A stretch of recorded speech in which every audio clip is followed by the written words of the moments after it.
विज्ञान से लेकर गणित तक चारों वेदों में है हर तरह का ज्ञान। तभी हिंदू धर्म कहलाया। महान भगवान ने ऋषियों को वेदों के रूप में ब्रह्म ज्ञान सुनाया था, इसलिए वेदों को श्रुति भी कहा गया है।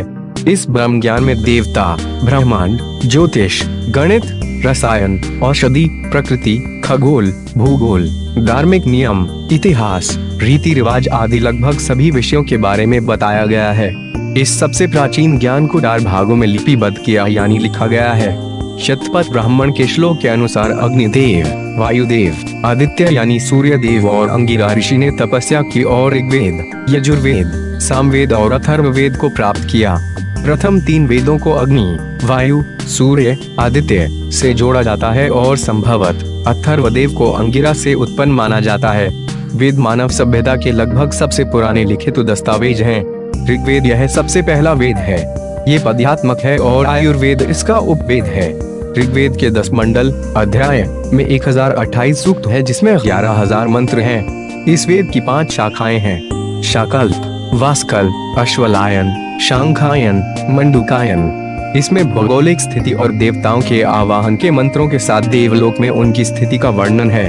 इसमें जल, वायु, सौर, मानस चिकित्सा और हवन द्वारा चिकित्सा की जानकारी मिलती है। ऋग्वेद के 10वें मंडल में औषधि सूक्त यानी दवाओं का जिक्र है। इसमें 125 तरह की औषधियों के बारे में बताया गया है। औषधियों में सोम को महत्वपूर्ण माना गया है।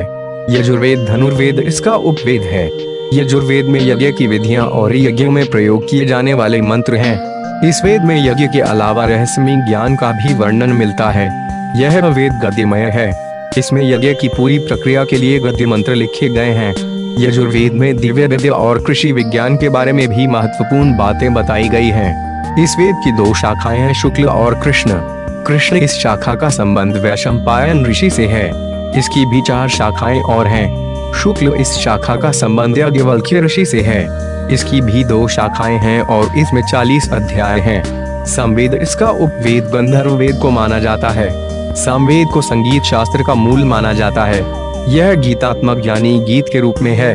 सामवेद में ऋग्वेद की ऋचाओं का संगीतमय रूप है। 1824 मंत्रों के इस वेद में 75 मंत्रों को छोड़कर शेष सभी मंत्र ऋग्वेद से ही लिए गए हैं। इसमें सविता, अग्नि और इंद्र देवताओं के बारे में जिक्र मिलता है।